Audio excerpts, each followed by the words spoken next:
জিল্লু মাল দে।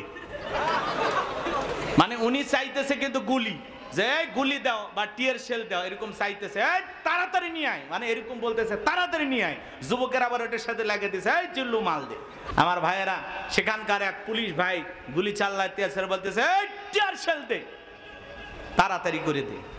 আবার যুবকের আবার এটা এডিট করিয়া ভাইরাল করে দিয়েছে যে গোপালগঞ্জের পুলিশ একই ডায়লগ দিল, বুঝলেন না? যুবকের আবার এটা এডিট করে লাগিয়ে দিয়েছে জিল্লু মাল দে।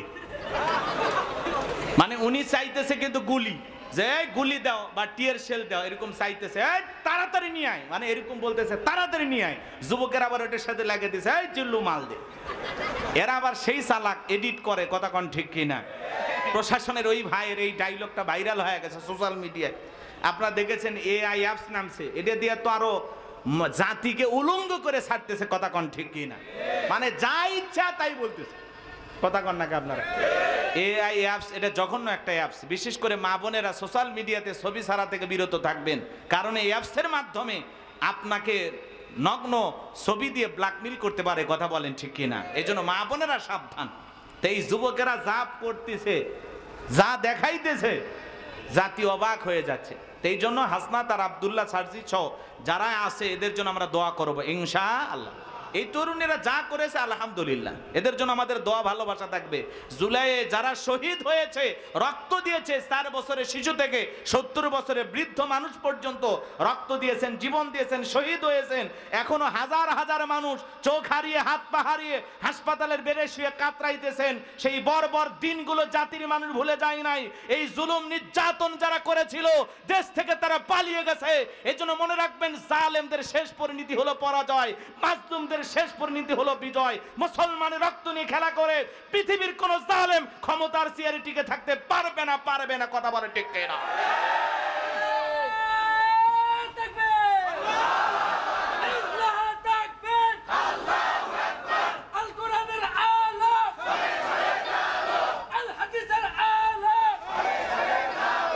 আমার ভাইয়েরা, এই জন্য যারা জুলুম করেছিল, অত্যাচার করেছিল, আজকে তারা পরাজিত।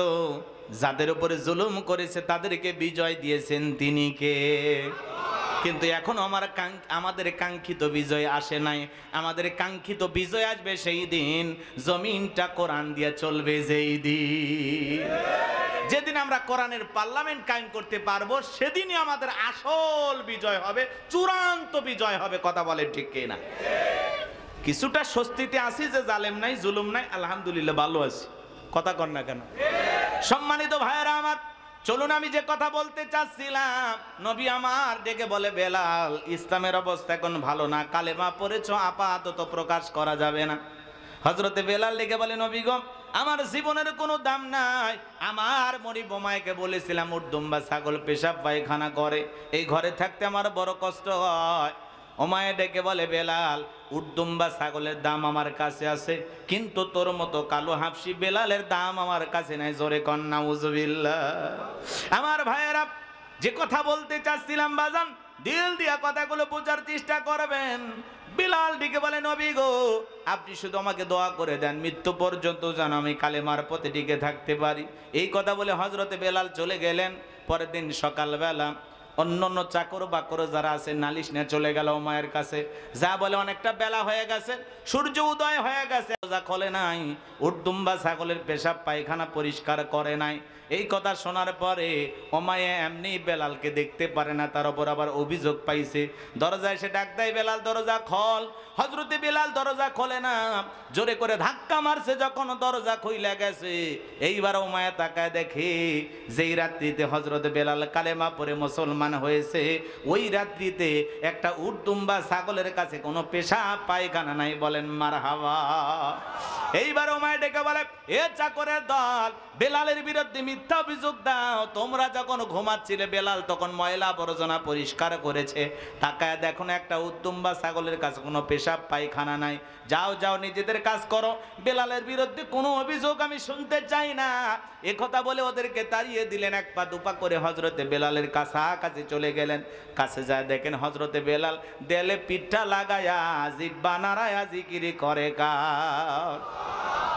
এইবার হযরতে বেলালকে ওমায়ে যখন হালকা করে ধাক্কা মারছে, যখন জবান দিয়ে কালেমার আওয়াজ বের হয়েছে, তখন উমাইয়া শোনা মাত্রই ডেকে বলে, বেলাল তোর জবান দিয়ে কি শুনলাম, তুমি কি মুসলমান হয়েছো? হযরতে বেলাল ডেকে বলে, মুসলমান হয় যারা মিথ্যা কথা বলতে পারে না তারা। ওয়াকুলু কাওলান সাদীদা।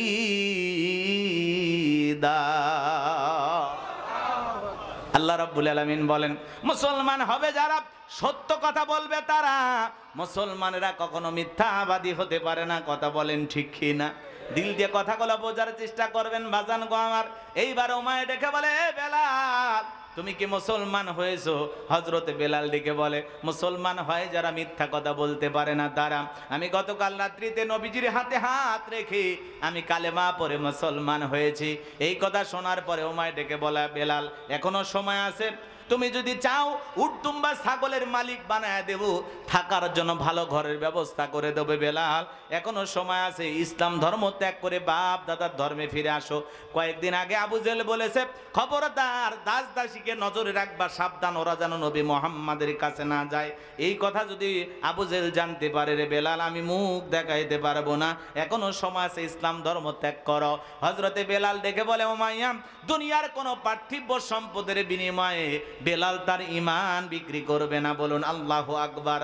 বেলালের মতো যারা খাঁটি ঈমানদার, এরা কোনোদিন দুনিয়ার টাকার কাছে ঈমান বিক্রি করতে পারে না। কথা বলেন ঠিক কি না? এইবার উমাইয়া ডেকে বলে, এ বেলাল আমার কথাটা যদি না শোনো, বড় নেতা আবু জেহেলকে খবর দেব। হযরতে বেলাল ডেকে বলে, কোনো বড় নেতা ছোট নেতা এখন কাউকে গোনার টাইম নাই। আমি দুনিয়ার কোন আবু জেহেলকে ভয় করি না, আমি ভয় করি আমার আল্লাহকে। এইবার উমাইয়া দৌড়ে চলে গেল আবু জেহেলের বাড়িতে, যায় বলে, নেতা সংবাদ খুব খারাপ, আমার বাড়ির কেদোদাস বেলাল কালেমা পড়ে মুসলমান হয়েছে। তাই নাকি? বলে হ্যাঁ। ঠিক আছে যাও, আমি বাড়িতে আসতেছি। আবু জেহেলের সাঙ্গ পাঙ্গ ক্যাডার মাস্তান ছিল, যাদের কাজই হলো মুসলমানদের উপর নির্যাতন জুলুম চালানো। আজও তাম পৃথিবীর জমিনের দিকে তাকায় দেখবেন, জালেমদের বিশেষ একটা বাহিনী থাকে, যাদের কাজই হলো মুসলমানদের উপর নির্যাতন জুলুম চালানো। কথা বলেন ঠিক কিনা? আছে না নাই? এই আবু জেহেল কত বড় বদমাইশ ছিল জানেন? হযরতে আম্মার রাদিয়াল্লাহু তাআলা আনহু তার মাকে নিয়ে রাস্তাতে হেঁটে যাইতেছিলেন, পথে মধ্যে আবু জেহেলের সাথে দেখা। আবু জেহেল ডেকে বলে, আম্মার শুনলাম তুমি নাকি মুসলমান হয়েছ, তোমার মাও নাকি মুসলমান হয়েছে। হযরতে আম্মার ডেকে বলে, আবু জেহেল যা শুনেছেন সত্য, আমি এবং আমার মা কালেমা পড়ে মুসলমান হয়েছি। আবু জেহেল ডেকে বলে, আম্মার তুমি কি জানো এর পরিণতি কত ভয়ঙ্কর হতে পারে? হযরতে আম্মার ডেকে বলে, আবু জেহেল ইমানদারদের ভয় দেখায় কোনো লাভ নাই। আবু জেহেল বলে, সাহস বাইরে গেছে, ঠিক আছে দেখতেছি। এই কথা বলে তারা সাঙ্গ পাঙ্গ ক্যাডার মাস্তান দিয়ে হযরতে আম্মার এবং হযরতে সুমাইয়া রাদিয়াল্লাহু তাআলা আনহুকে বন্দী করলেন, খুঁটির সাথে বাঁধলেন। হযরতে আম্মারকে ডেকে বলে, আম্মার এখন যদি একটা খেলা দেখাই কেমন হবে বল। হযরতে আম্মার বলে, আবু জেহেল কি খেলা দেখাইবা? দেখে বলে, তোর চোখের সামনে যদি আমি তোর মাকে উলঙ্গ করি কেমন হবে বল। হযরতে আম্মার রাদিয়াল্লাহু তাআলা আনহু মাথাটা নত করলেন। সুমাইয়া ডেকে বলে, আবু জেহেল রে ভয় দেখায় লাভ নাই। সন্তানকে ডেকে বলে, আম্মার বেঈমানদের কথায় কখনো ঈমান ছাড়বা না। এইবার আবু জেহেল একটানে হযরতে সুমাইয়ার দেহ থেকে শাড়িটাকে খুলে ফেলে দিলেন। দেহের কাপড় যখন খুলে ফেলে দিলেন, হযরতে সুমাইয়া উলঙ্গ হয়ে জমিনের উপরে পড়ে গেল। আবু জেহেল ডেকে বলে, আম্মারের মাথাটা তাড়াতাড়ি উঁচু করে তুলে ধরো, সে একটু তার মাকে দেখে নি। হযরতে আম্মারের মাথা যখন উঁচু করে ধরা হলো, আম্মার মনে মনে কাঁদে আর ডেকে বলে, আল্লাহ এই দৃশ্য দেখার আগে জমিন যদি ফাঁক হয়ে যেত তবুও ভালো ছিল। সময় ওই পজিশন থেকে সন্তানকে ডেকে বলে, আমার সন্তান আম্মার বেঈমানদের কথায় কখনো ঈমান ছাড়বা না। এইবার আবু জেহেল বর্ষা দিয়ে সুমাইয়ার লজ্জাস্থানে এত জোরে আঘাত করলেন, ফিনকি দিয়ে রক্ত বের হয়ে গেল। সুমাইয়া শাহাদতের পিয়ালা পান করবে এমন মুহূর্তে সন্তান আম্মারকে ডেকে বলে, আম্মা হয়তো আর বেশিক্ষণ আমি দুনিয়াতে থাকবো না, আমি শাহাদতের পিয়ালা পান করতে যাচ্ছি। ও আমার সন্তান আম্মার, আমি তোমাকে বলে যাই, আমি আমার নাকে জান্নাতের সুঘ্রাণ পাইতেছি। মরার আগে বলে যাই, বাবা বেঈমানদের হাজারো নির্যাতন জুলুম সহ্য করবা, কিন্তু বেঈমানদের কথায় কখনো ঈমান ছাড়বা না। আল্লাহু আকবার। সাহাবা ইকরামদের উপরে কত নির্যাতন জুলুম এসেছে, তবুও তারা ঈমান ছাড়ে নাই, পিছপা হয় না। আজকেও আলেমদের উপর নির্যাতন জুলুম আসবে, ট্যাগ লাগাবে,